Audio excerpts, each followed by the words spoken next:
Charline Vanhoenacker. Éric Delvaux. Le 5-7 de France Inter. Et à 6h20 sur France Inter, votre invité Éric ce matin, c'est Benjamin Cuc, auteur du livre noir de Renault qui paraît demain chez First. Oui, le constructeur automobile Renault face à son histoire et donc finalement face à son destin. Renault, c'est la France, disait son fondateur Louis Renault. Bonjour Benjamin Cuc. Bonjour monsieur, bonjour madame. Alors vous pointez le désamour entre la marque aux losanges et les Français et vous datez d'ailleurs ce désamour depuis la série de suicides chez les salariés du Technocentre de Guyancourt. C'était entre octobre 2006 et mars 2007. Et vous visez en fait finalement la politique sociale du patron Carlos Ghosn, c'est bien ça? Oui, la politique sociale, industrielle et commerciale. D'abord la politique sociale. D'abord la politique sociale.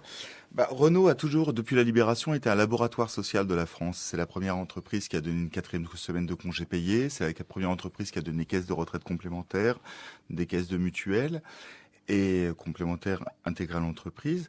Et depuis la politique de Monsieur Ghosn, on en arrive à une situation où Renault est totalement financiarisé. C'est plus une entreprise à vocation industrielle, à proprement parler, française. C'est une entreprise à vocation mondiale, avec des retombées d'exigences, des exigences de retombées financières uniquement.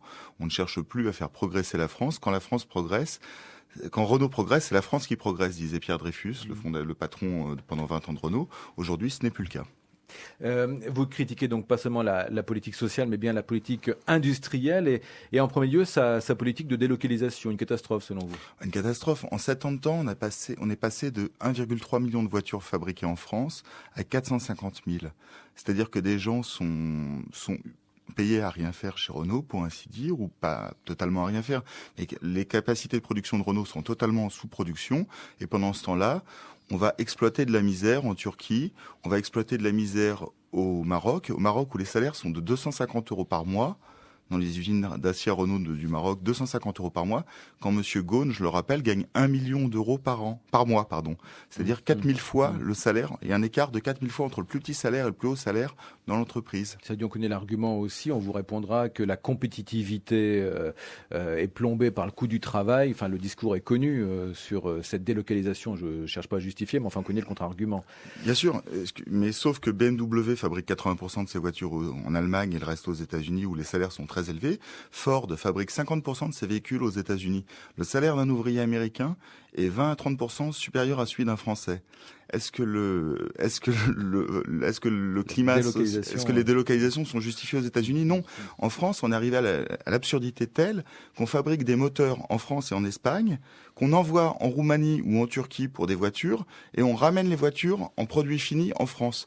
Il serait tout à fait possible de fabriquer des Dacia ou des Clio plus en France, dans la mesure où dans ces voitures, c'est 13% le coût de la main-d'œuvre. C'est tout. Un mot sur l'État, actionnaire principal chez Renault à hauteur de 15%. Il n'a que 2 représentants sur 19 au conseil d'administration, 3 sur 19 au conseil d'administration. Quelle est la marge de manœuvre réelle de l'État chez Renault? La marge de manœuvre réelle de l'État chez Renault, elle est double. Déjà parce que l'État est actionnaire principal de Renault, c'est l'actionnaire principal.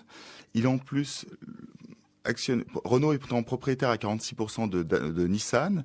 Il y a 3 représentants du conseil de Nissan dans le conseil d'administration de Renault, qui sont en fait des personnages détournés, plus des représentants des salariés. On pourrait tout à fait envisager que le conseil d'administration s'implique un peu plus dans la gestion de Renault. Sauf que l'État se comporte depuis une quinzaine d'années comme un fonds de spéculation américain. C'est-à-dire qu'il exige une rentabilité, il exige des dividendes et il autorise toutes les turpitudes en termes sociaux. C'est-à-dire que c'est Madame Lagarde, ministre de l'Industrie, ministre de l'Économie et des Finances dans le gouvernement Sarkozy, qui avait autorisé la délocalisation de la Clio, voiture préférée des Français, en Turquie. Absurdité totale dans la mesure où le premier marché de la Clio, c'est la France. En plus, le bilan écologique de ces voitures, c'est catastrophique. Je vous dis, on envoie des moteurs pour les mettre dans des Clio et on les ramène de Turquie. On leur fait faire 3500 km au moment où elles en ont 0 au départ.